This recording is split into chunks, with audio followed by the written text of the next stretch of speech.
नमस्कार दोस्तों, एक बार फिर से बहुत बहुत स्वागत है आप सभी का हिस्ट्री डोमेन की पीवाईक्यू की इस क्लास के अंदर। पीवाईक्यूज 2024 के अपन कर चुके हैं और ये जो आपके सामने आज मैं क्वेश्चंस लेके आया हूँ ये है पीवाईक्यूज 2023। मतलब आपका 2023 में जो सीयूईटी का पेपर हुआ था 2023 में, सीयूईटी का जो आपका डोमेन का पेपर हुआ था उसके क्वेश्चंस जो है वो आज अपन अपनी इस क्लास में करेंगे। हिस्ट्री डोमेन का पेपर, हिस्ट्री डोमेन। देखो काफी सारी शिफ्ट थी, उनमें अलग अलग क्वेश्चंस थे। कुछ अच्छे अच्छे क्वेश्चंस हैं पीवाईक्यूज के, वो मैं आज आपके सामने लेके हाजिर हुआ हूं। और आई होप ये क्वेश्चंस आपकी एग्जाम 2025 के लिए बहुत ही अच्छे साबित होंगे, तो इसलिए आप सभी इन क्वेश्चंस को मेरे साथ साथ में सोल्व जरूर करेंगे और इसी के साथ साथ आपको ये क्वेश्चंस तैयार भी करने हैं, अर्थात इनको याद भी करना है। देखिए क्वेश्चन नंबर 1 क्या कह रहा है। When was the capital of Magadha shifted from Rajgriha to Pataliputra. पूछा गया है कि जो मगध की राजधानी है, मगध की जो कैपिटल है, मगध की राजधानी कौन सी भाई? राजगृह। यह है पाटलिपुत्र कब शिफ्ट की गई? ये राजगृह से पाटलिपुत्र कब शिफ्ट की गई थी? ऑप्शन नंबर फर्स्ट है 6th सेंचुरी बीसी, मतलब छठी शताब्दी में की गई थी, 7वीं शताब्दी ईसा पूर्व में, चौथी छठी में, और फिफ्थ 5वीं शताब्दी में, और चौथी शताब्दी ईसा पूर्व में, और तीसरी शताब्दी ईसा पूर्व में। तो इसका राइट आंसर होगा प्यारे बच्चों 3rd सेंचुरी बीसीई। राजगृह से पाटलिपुत्र मगध की राजधानी कब शिफ्ट की गई थी? 3rd सेंचुरी बीसीई के अंदर, तीसरी शताब्दी ईसा पूर्व में, है ना? तीसरी शताब्दी ईसा पूर्व में। तो सभी याद रखेंगे भाई, तीसरी शताब्दी ईसा पूर्व है, तीसरी शताब्दी ईसा पूर्व में। सभी याद रखोगे? चलो अगला क्वेश्चन देखते हैं अपन, that is question number 2। Question number 2 क्या कह रहा है भाई? Who among the following composed Prayag Prashasti in Sanskrit. भाई प्रयाग प्रशस्ति जो है संस्कृत के अंदर है, तो यह निम्नलिखित में से किसने कंपोज की थी? ऑप्शन नंबर ए है कृष्ण, ऑप्शन नंबर बी है समुद्रगुप्त, ऑप्शन नंबर सी है बेटा हर्षवर्धन, और ऑप्शन नंबर डी है हरिशेन। तो आप सभी को पता होना चाहिए कि जो आपकी प्रयाग प्रशस्ति है, जो आपकी प्रयाग प्रशस्ति है, यह भाई किसके द्वारा रचित है? हरिशेन के द्वारा। किसके द्वारा? हरिशेन के द्वारा। तो सभी याद रखेंगे, हिंदी मीडियम वाले विद्यार्थी इन चीजों को साथ साथ में देखते हुए चलेंगे।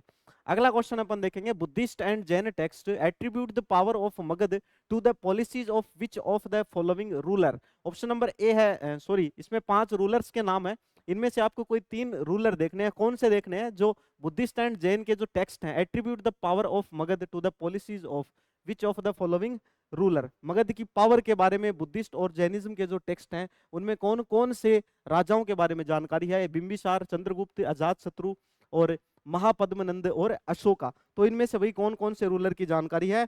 फटाफट से आप मेरे को इसका राइट आंसर बता दोगे? फटाफट से मुझे इसका राइट आंसर बता दो भाई, चलो बताओ फटाफट से मुझे इसका राइट आंसर बताओ। जो अपना क्वेश्चन नंबर कौन सा है? 3rd, question number 3rd। कौन कौन से थे भाई? एक तो बिंबिसार, उसके अलावा अजातशत्रु, बिंबिसार हो गए, अजातशत्रु हो गए, और कौन थे? सम्राट अशोक। तो ए है, सी है और ई है, ए सी और ई। ऑप्शन नंबर 3rd जो है वह इसका राइट आंसर हो गया। अगला क्वेश्चन देखो भाई, question number 4। Which one of the following is a work on Sanskrit grammar. देखो संस्कृत ग्रामर, संस्कृत व्याकरण जो है, इसके ऊपर जो कार्य हुआ था सबसे पहला, वह कौन सा था? ऑप्शन नंबर 1 है नाट्य शास्त्र, ऑप्शन नंबर 2 है बेटा मनुस्मृति, ऑप्शन नंबर 3 है अष्टाध्यायी, और ऑप्शन नंबर 4 है सुश्रुत और समिताज, सुश्रुत समिताज, सुश्रुत संहिता। चलो तो बताओ भाई इसका राइट आंसर क्या होगा? संस्कृत ग्रामर के बारे में पूछा है, संस्कृत व्याकरण के बारे में, संस्कृत व्याकरण के बारे में पूछता है, संस्कृत व्याकरण। तो भाई पाणिनि की पुस्तक है अष्टाध्यायी, पाणिनि की पुस्तक है अष्टाध्यायी। पिछली बार का जो क्वेश्चन पेपर था 2024 वाला, उसमें भी अपन ने ये चीज डिस्कस की थी। तो पाणिनि किसके द्वारा लिखी गई है? पाणिनि किसने लिखी भाई? सॉरी, पाणिनि ने कौन सी बुक लिखी है? अष्टाध्यायी, अष्टाध्यायी संस्कृत व्याकरण की पुस्तक है। किसकी है? संस्कृत व्याकरण की पुस्तक है। तो इस तरह से आप ऐसे क्वेश्चंस को अच्छे से याद करोगे, बहुत ही शानदार तरीके से आपको ये चीजें याद करनी है। इसके बाद में अपन अगला क्वेश्चन करेंगे भाई। अगला क्वेश्चन क्या कह रहा है? When was Sanchi declared as world heritage site. भाई सांची का जो स्तूप है, इसकी वजह से सांची बहुत ही ज्यादा फेमस है, और इसको वर्ल्ड हेरिटेज साइट के अंदर कब जोड़ा गया था भाई? 1987 में इसे ऐड किया गया था। तो सारे क्वेश्चंस बहुत ही इजी क्वेश्चंस हैं, ज्यादा हार्ड क्वेश्चंस नहीं आते हैं, तो किसी भी बच्चे को घबराने की कोई भी आवश्यकता नहीं है। सबसे पहली बात तो यही कि कोई भी बच्चा बिल्कुल भी घबराएगा नहीं। अगला question, in which of the following Buddhist text do we find the Buddha's teaching. भाई इनमें से कौन सा वह टेक्स्ट है जिसमें कौन सा वह बुद्धिस्ट टेक्स्ट है जिसके अंदर गौतम बुद्ध की जो टीचिंग है वह हमें मिलती है ना, जो इनकी शिक्षाएं हैं वो हमें मिलती हैं बुद्ध की शिक्षाओं से संबंधित।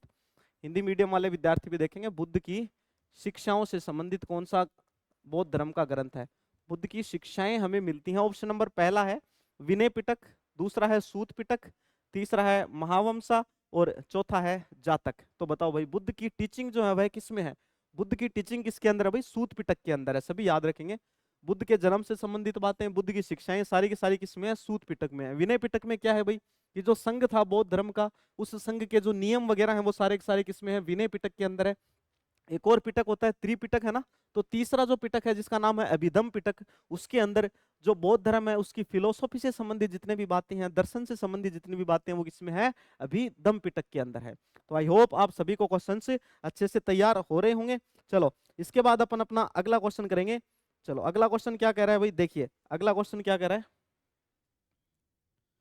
Arrange the different states of the discovering of Amravati in a Chronicle order. देखो अमरावती की खोज है, अमरावती की खोज से संबंधित बातें कुछ आपको यहाँ पर दी हुई हैं, 4 बातें दी हुई हैं, इनको हमें अरेंज करना है एक क्रॉनिकल ऑर्डर के अंदर। एक क्रॉनिकल ऑर्डर में हमें इसको अरेंज करना है कि सबसे पहले कौन सी चीज हुई, उसके बाद में कौन सी चीज हुई। तो एक बार आप देख लेंगे। In 1854 Walter Elliot visited Amaravati and collected several sculpture panels.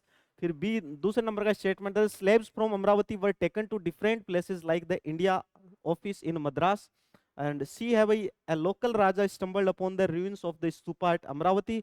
D है British officer named Colin Mackenzie visited the site of Amaravati. तो सबसे पहले क्या हुआ था भाई, जो लोकल राजा थे they stumbled upon the ruins of stupa at Amaravati. सबसे पहले सी, इसके तुरंत बाद में क्या हुआ था, ब्रिटिश ऑफिसर जिनका नाम था कर्नल मैकेंजी, जिनका नाम कर्नल मैकेंजी था, इन्होंने अमरावती जो साइट था इसको विजिट किया था, अमरावती साइट को विजिट किया था। तो सबसे पहले सी उसके बाद डी, ऐसा कुछ देखते हैं एक बार इन दो से ही अपन, सबसे पहले सी उसके बाद डी।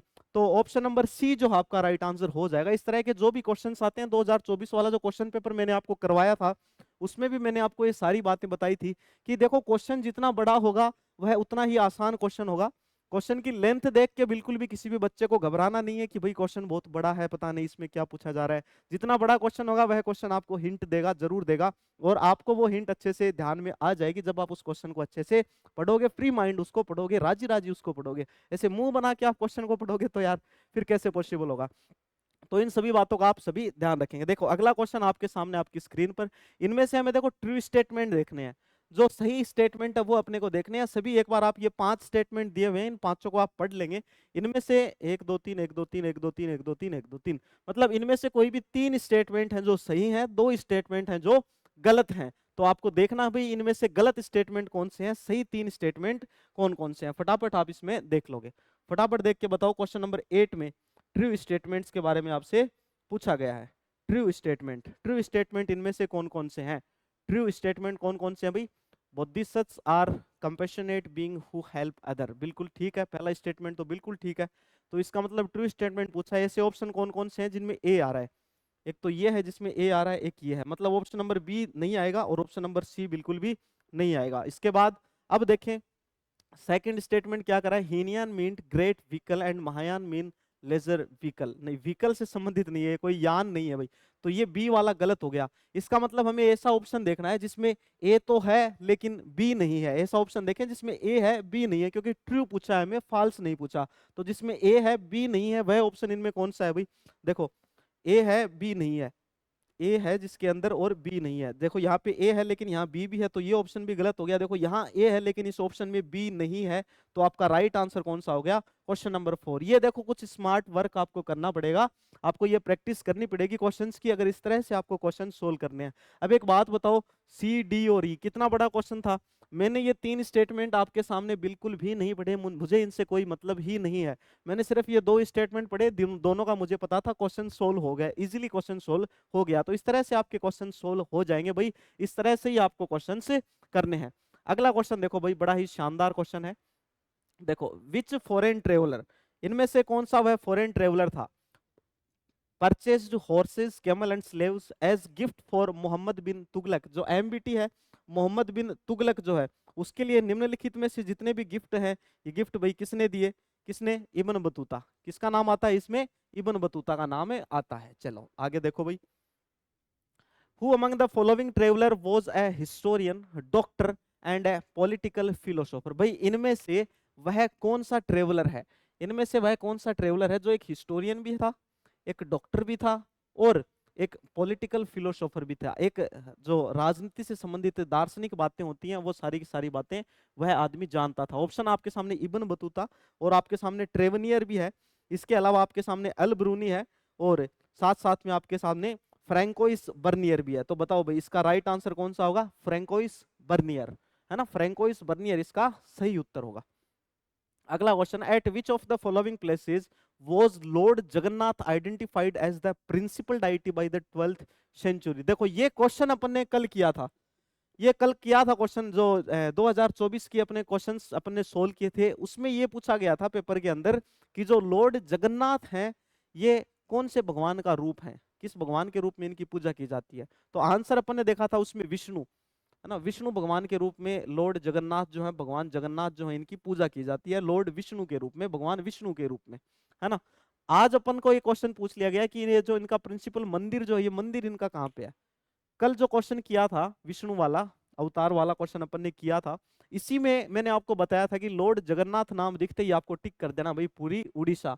देखो क्वेश्चन जो हैं प्रीवियस ईयर क्वेश्चन पेपर इसलिए करने बड़े ही जरूरी हैं क्योंकि मैंने देखा है आपका 2022 का जो पेपर है, 2023 का जो पेपर है और 2024 का जो पेपर है, ये तीनों के तीनों पेपर जो है ये आपस में लगभग 60 to 70% एक दूसरे से रिलेट करते हैं।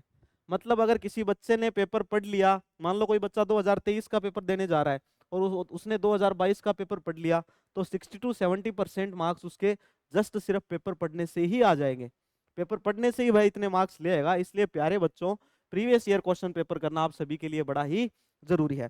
देखो अगला क्वेश्चन देखो भाई, क्वेश्चन नंबर 12 क्या कर रहा है, eight which of the following places, अच्छा ये गलत क्वेश्चन पढ़ दिया क्या मैंने,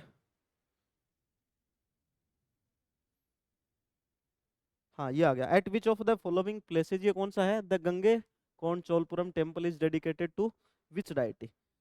अच्छा क्वेश्चन थोड़ा सा ऊपर नीचे हो गया, the Gangaikonda Cholapuram temple is dedicated to which deity, भाई कौन से भगवान को गंगे कौन चोलपुरम का जो मंदिर है वह समर्पित है। आपके सामने ऑप्शन है भाई कौन कौन से, विष्णु है, इंद्र है, शिव है और अग्नि है। तो किस भगवान से संबंधित है भाई, भगवान शिव से, किस भगवान से, शिव से संबंधित है, राइट आंसर हो गया भगवान शिव। चलो अगला क्वेश्चन देखो भाई, अगला क्वेश्चन देखो, the Arab Muslim trader who settled along the Malabar coast adopted which among the following. आपको पांच जो हैं कुछ जगहों के नाम दिए गए हैं, लैंग्वेज आपको और कुछ फैक्ट्स आपको दिए जा रहे हैं यहाँ पे। आपको इनमें से क्या छांटना है कि जो अरेबियन मुस्लिम ट्रेडर्स थे who settled along the Malabar coast, जो मालाबार तट है उसके पास में वो लोग सेटल हो गए थे, adopted which among the following, इनमें से इन्होंने कौन सी चीज को अडोप्ट किया था। तो पांच चीजें आपके सामने आपको बतानी, इनमें से कौन कौन सी चीजें इन्होंने अडोप्ट की थी। नंबर एक पे है भाई मलयालम लैंग्वेज इन्होंने अडोप्ट की, नंबर बी पे है तमिल लैंग्वेज, नंबर सी पे है मैट्रिलिनी और चौथे नंबर पे है पेट्रीलिनी और ई पे है भाई मैट्री लोकल रेजिडेंस। तो बताओ भाई इन्होंने कौन कौन सी चीजें की थी, एक तो तमिल लैंग्वेज की थी ना, तमिल के अलावा पेट्रीलिनी की थी और मैट्री लोकल रेजिडेंस। मतलब ये कौन कौन से ऑप्शन में है भाई, देखो कौन कौन से बताए मैंने आपको, एक तो तमिल लैंग्वेज हो गई, एक पेट्रीलिनी हो गई और एक मैट्री लोकल। कौन कौन से हो गए भाई, एक तो तमिल लैंग्वेज हो गई, एक पेट्रीलिनी होगी और एक मैट्री लोकल। तो बी डी और ई, बी डी और ई, इस तरह से आपको भाई क्वेश्चंस अपने करने हैं। चलो आगे देखें अपन नेक्स्ट क्वेश्चन भाई, who among the following act as a money changer during the medieval India. Medieval India time period के अंदर मध्यकालीन का इतिहास जब अपन पढ़ते हैं, मध्यकालीन भारत का इतिहास, तो मनी चेंजर के रूप में कौन था भाई, कौन था, श्रॉफ था, पटवारी था, आमीन था या फिर मुकद्दम था, कौन था भाई, श्रॉफ होता था, कौन था, श्रॉफ। ओके नेक्स्ट क्वेश्चन देखते हैं प्यारे बच्चों, which Mughal emperor consistently made Persian as the leading language, as the leading language of the Mughal court. कौन सा था भाई, अकबर था, अकबर ने बनाया था लीडिंग लैंग्वेज किसको, फारसी को, किसने बनाया, अकबर ने। देखो जिन बच्चों ने टेलीग्राम चैनल को ज्वाइन नहीं किया सभी बच्चे टेलीग्राम चैनल ज्वाइन कर लेंगे। टेलीग्राम चैनल के ऊपर आपको सारी की सारी लेटेस्ट अपडेट मिलेंगी, आपके सब्जेक्ट से संबंधित सारी की सारी क्विजेज जो है टेलीग्राम चैनल पे चलती रहती है। इसके साथ साथ में आपको हिमालय जॉब का मोबाइल एप्लीकेशन जरूर डाउनलोड करना है। मोबाइल ऐप के ऊपर आपको सारे के सारे PYQs मिल जाते हैं।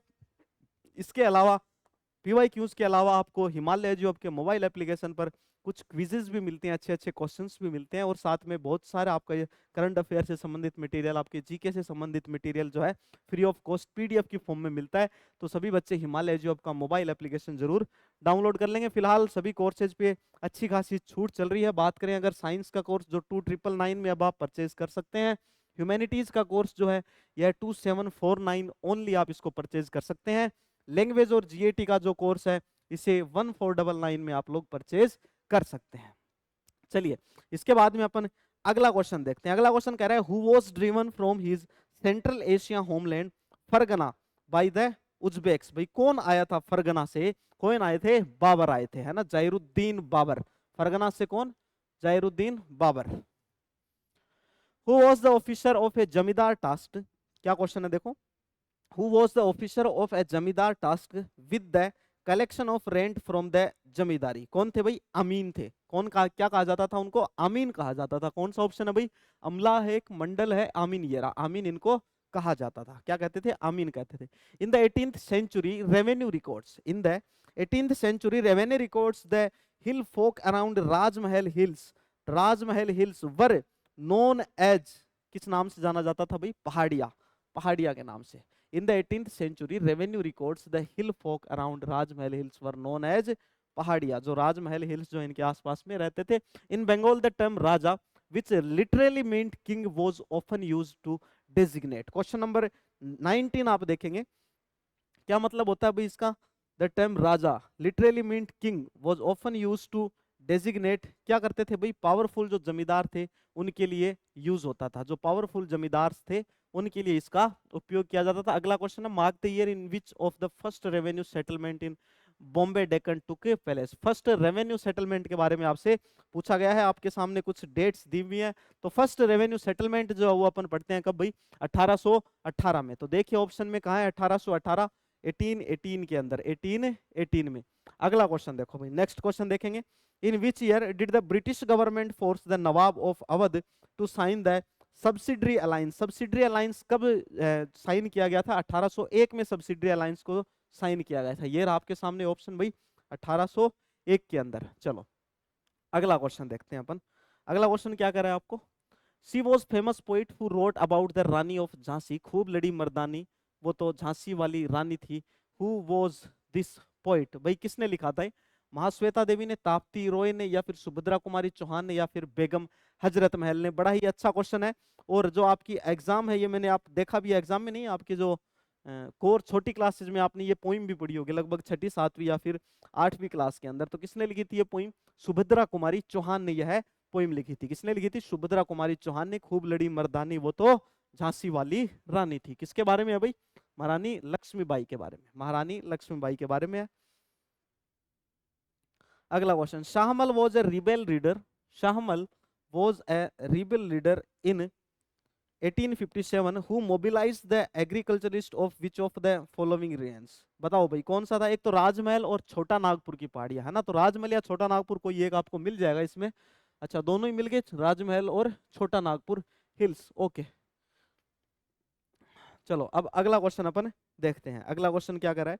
When the sepoy begin their action with a signal, what is the first thing they did during the revolt of 1857? क्या किया था भाई उन्होंने? Seize the bell of arms। उन्होंने सारे सारे बैल ऑफ आर्म्स, जो बैल ऑफ आर्म्स थी उनको क्या कर दिया था? सीज कर दिया था। बैल ऑफ आर्म्स क्या थी भाई?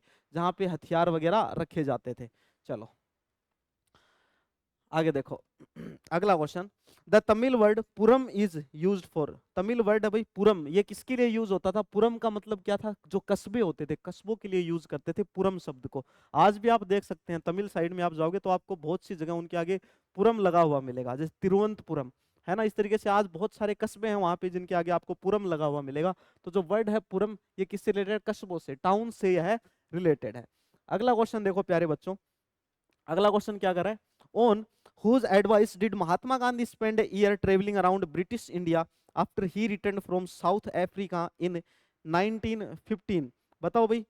On the advice of Gopal Krishna Gokhale, Mahatma Gandhi spent a year traveling around British India after he returned from South Africa in 1915। तो किसके सुझाव पे भाई? किसके सुझाव पे? गोपाल कृष्ण गोखले। कहाँ जी है? कहाँ है भाई गोपाल कृष्ण गोखले। चलिए प्यारे बच्चों, अगला क्वेश्चन देखिए। अगला क्वेश्चन क्या कह रहा है, विच among the following national leader held from Maharashtra. कौन थे भाई? बाल गंगाधर तिलक, सभी को पता है इसका राइट आंसर अच्छे से, बाल गंगाधर तिलक थे। इसके बाद wherever Gandhi ji event rumors spread of his miraculous powers from the foregiven sentence find out the rumor which was not associated with Gandhi ji. मतलब चार आपको रूमर्स दिए गए हैं, इनमें से आपको नोट एसोसिएटेड पूछा है ना, नोट एसोसिएटेड पूछा है, मतलब तीन ऐसे हैं जो कि एसोसिएट थे महात्मा गांधी से, एक ऐसा है जो महात्मा गांधी से एसोसिएट बिल्कुल भी नहीं था। अब अपन इनको चारों को देखते हैं भाई, पहला, दूसरा, तीसरा और चौथा। इनमें आप ध्यान लगाएंगे भाई, जो तीसरा है, he was receiving support from leader of Vietnam and South Africa for fighting against the British। ये वाला जो रूमर है ये गांधी जी के साथ क्या नहीं है, गांधी जी के साथ भी एसोसिएटेड नहीं है। While Gandhi did receive support and admiration for various leader and movements around the world. Okay, तो कौन सा भाई तीसरा स्टेटमेंट जो है ये इनसे एसोसिएटेड नहीं है, महात्मा गांधी से एसोसिएटेड नहीं है। अगला क्वेश्चन देखें, which of the following book was written by David Hardiman. David Hardiman ने निम्नलिखित इसमें से कौन सी बुक लिखी थी भाई? उत्तर प्रदेश की लिखी थी वो 1926 से 1934 तक। Which of the following book David Hardiman, कौन सी? The ascendancy of Congress in Uttar Pradesh 1926 से 1934, 1926 से 1934। अगला क्वेश्चन बड़ा इंपॉर्टेंट क्वेश्चन है भाई, क्रॉनिकल ऑर्डर के अंदर हमें एडजस्ट करना है, इनको अरेंज करना है।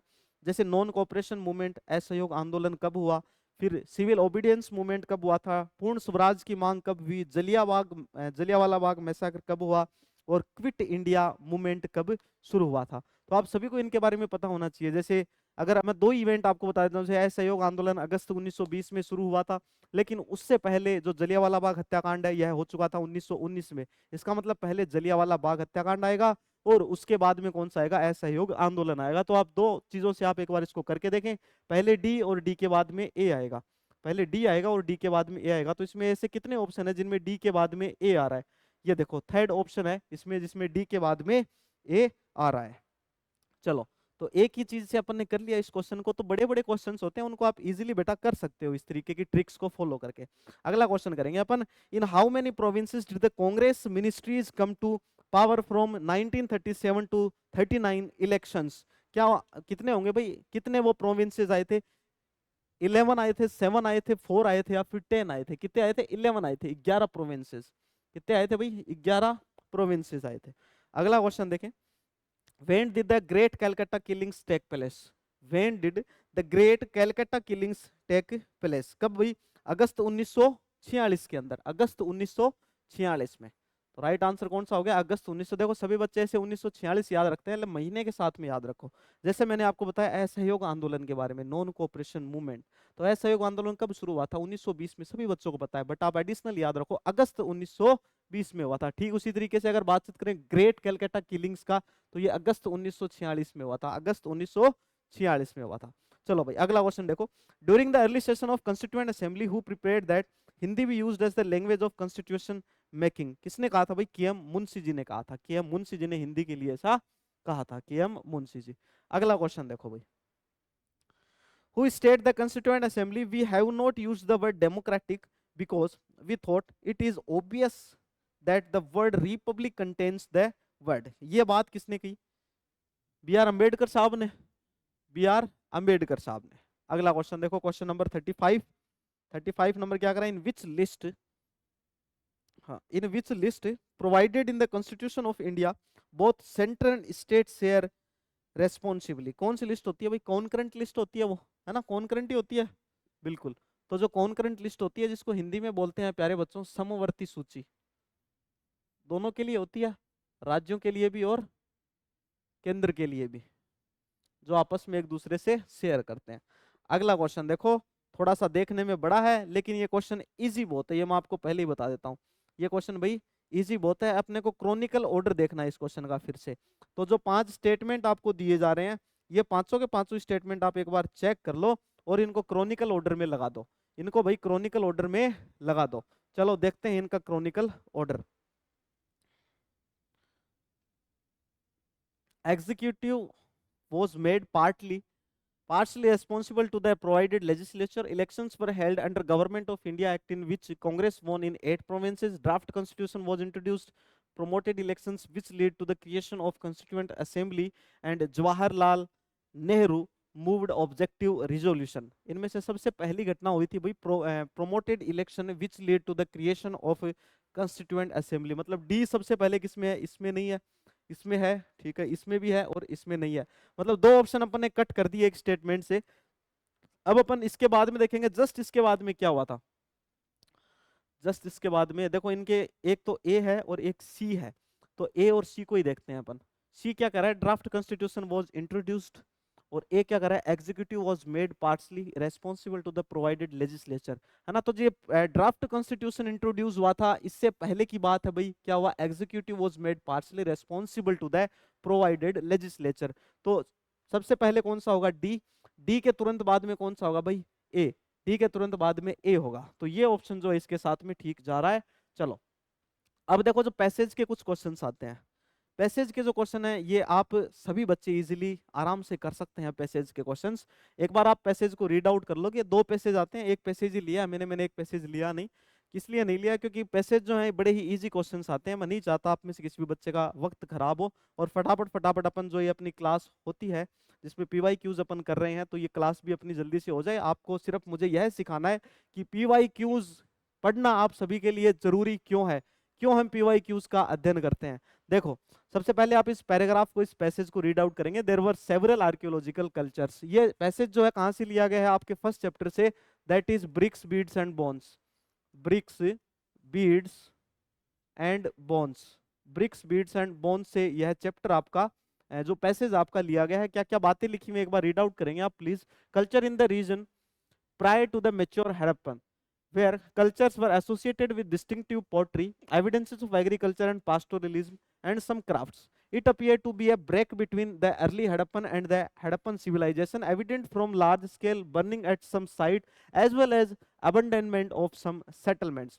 तो आई होप आपने पैसेज को रीड आउट किया है। अब अपन इस पैसेज के जो भी क्वेश्चंस हैं, इस पैसेज के अपन अब क्वेश्चंस करेंगे। चलो देखो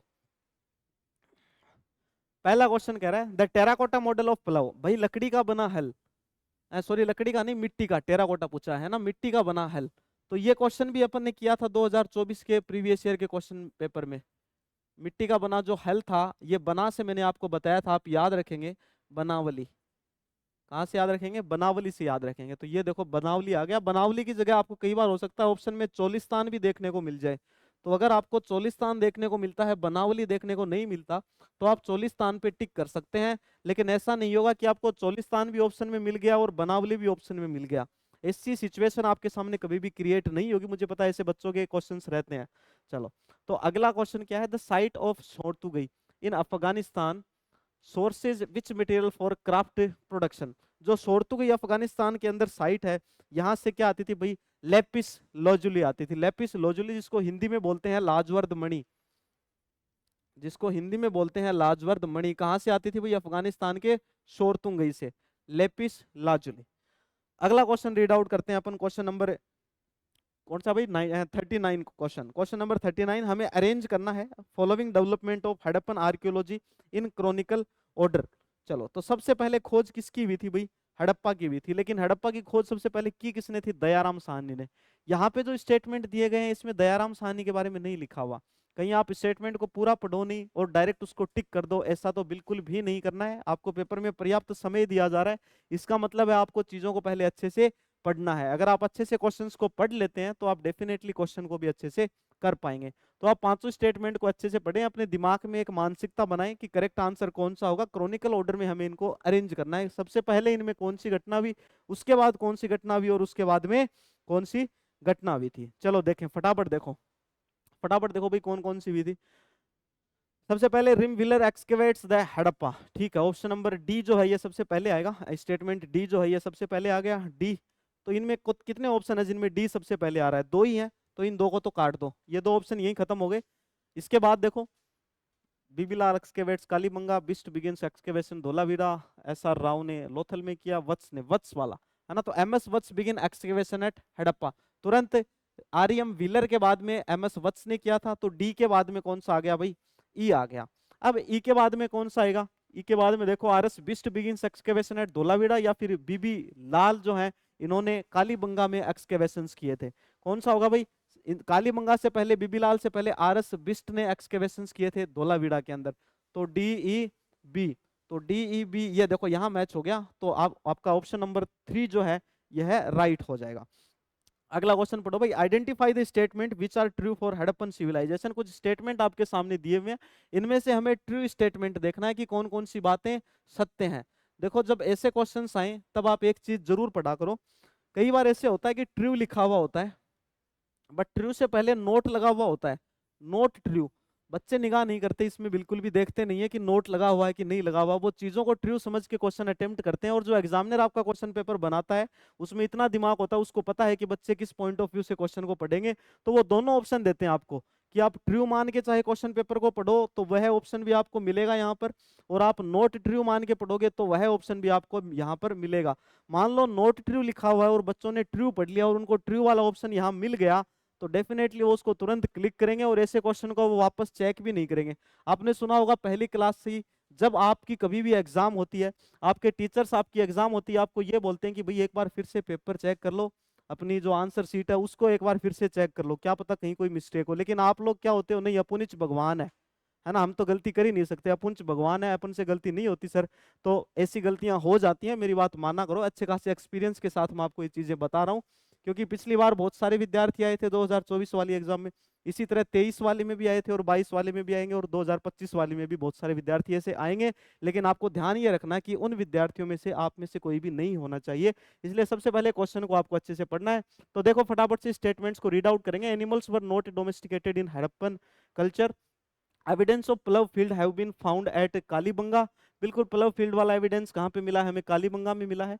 और हमें ट्रू ही स्टेटमेंट पूछे हैं, traces of canal have been found in Punjab and Sindh. भाई जो ट्रेसेस ऑफ कैनाल है ये हमें शोरतुगई में मिला है, तो ये स्टेटमेंट आपका गलत हो गया। ये हमें पंजाब और सिंध में नहीं मिले, शोरतुगई अफगानिस्तान के अंदर हमें नहरों के साक्ष्य मिले हैं, एविडेंसेज ऑफ कैनाल्स। तो नहरों के साक्ष्य हमें कहाँ पे मिले हैं?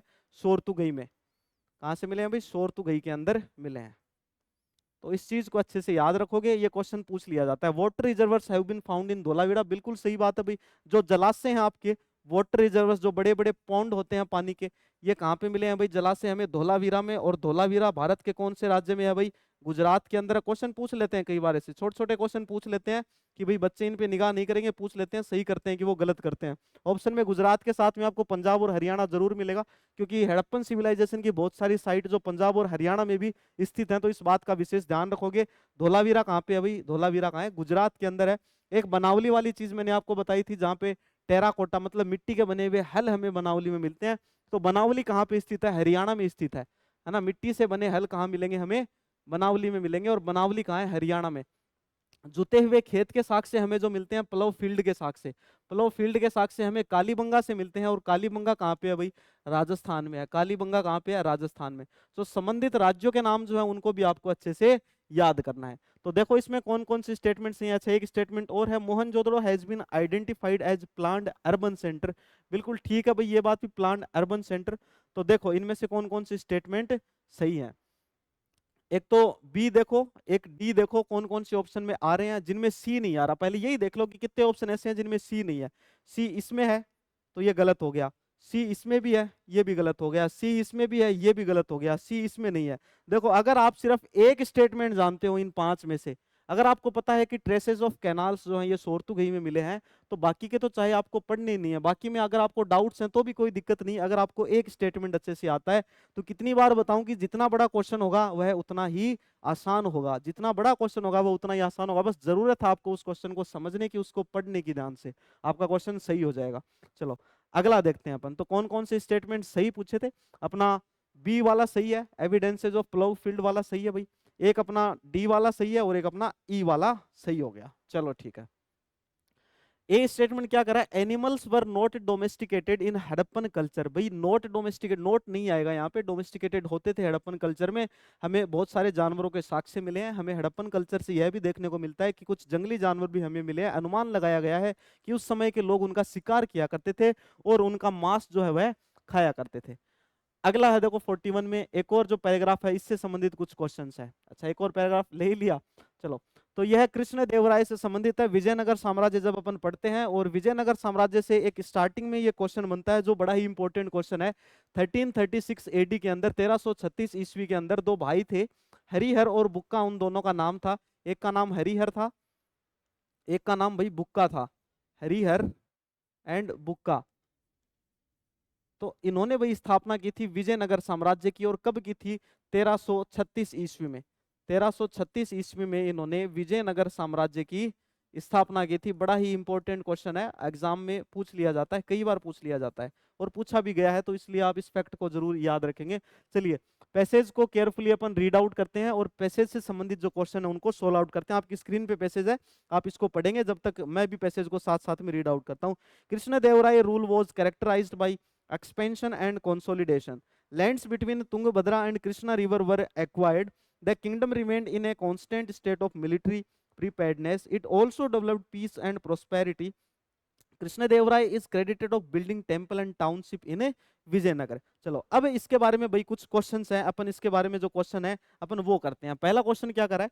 Name the first dynasty which exercise control over Vijayanagara empire till 1485। तो 1485 तक विजयनगर साम्राज्य के ऊपर कंट्रोल कौन से एम्पायर का था, कौन से वंश का था, आप यह भी कह सकते हैं। तो तुलु वंश का था, या फिर सलू वंश का था, या फिर संगम डायनेस्टी का था, या फिर अराविदु डायनेस्टी का था। कौन सी डायनेस्टी थी भाई? संगम डायनेस्टी थी। कब तक? 1485 तक आपकी संगम डायनेस्टी थी। चलो अब अपन अगला क्वेश्चन पढ़ते हैं। अगला क्वेश्चन क्या कर रहा है? Which dynasty got central of the centre by 1546 and ruled from Penukonda. Ruled from Penakonda से रूल करने वाले कौन से थे भाई? अराविदु थे। कौन थे? अराविदु। अराविदु थे पेनोकोंडा से। अराविदु ऑप्शन नंबर बी में आपको मिल जाएगा। अराविदु, आप इसको सही टिक करें। चलो अगला क्वेश्चन आप पढ़ोगे फटाफट से। Arrange the following events in chronicle order. Chronicle order में हमें लगाना है, मतलब पहले कौन सी घटना, उसके बाद कौन सी घटना, उसके बाद कौन सी, और उसके बाद कौन सी। ये आपको आपके सामने कुछ 5 स्टेटमेंट दिए गए हैं, इनको आपको क्रोनिकल ऑर्डर में लगाना है। फटाफट से 5 स्टेटमेंट पढ़ेंगे आप भी मेरे साथ साथ में। बैटल ऑफ राक्षसी, बैटल ऑफ राक्षस तांगड़ी, है ना, राक्षसी नहीं, राक्षस तांगड़ी। बैटल ऑफ राक्षस तांगड़ी, राक्षस तांगड़ी का युद्ध। पहला है भाई राक्षस तांगड़ी का युद्ध। अगला स्टेटमेंट देखो, फॉर्मेशन ऑफ टाउनशिप कोल्ड नागलपुरम। जो नागलपुरम है उसको बसाना, उस कस्बे को बसाना। फिर अराविदु रूल फ्रॉम चंद्रगिरी। उसके बाद में Saluva dynasty replace by Tuluva dynasty. फिर sultan of Bijapur defeated by Krishna Devaraya. चलो तो अब इन्हें इन्हें हमको क्या लगाना है भाई? सही ऑर्डर के अंदर लगाना है। चलो सही ऑर्डर में लगाते हैं। देखिए, battle at Rakshasa Tangadi, formation of township called Nagalapuram, Aravidu ruled from Chandragiri, Saluva dynasty replace Tuluva dynasty, sultan of Bijapur defeated by Krishna Devaraya. तो भाई सीधा सीधा हो गया। इसका पहले क्या होगा? Saluva dynasty replace by Tuluva dynasty. उसके तुरंत बाद में ई आएगा, तो पहले डी आएगा, क्रोनिकल ऑर्डर में लगाएंगे, उसके बाद में ई आएगा। तो डी और ई किस कौन कौन से ऑप्शन में है भाई?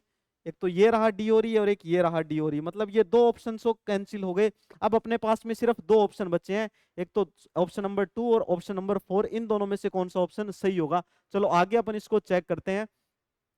फिर दो स्टेटमेंट अपन ने क्लियर कर दिए हैं, ये वाला कर दिया और ये वाला कर दिया। अब 3 स्टेटमेंट बचे हैं। अब बताओ भाई, sultan of Bijapur defeated by Krishna Devaraya. Krishna Devaraya ने बीजापुर के सुल्तान को हरा दिया था। इस घटना के तुरंत बाद में भाई बताओ कौन सी घटना हुई थी?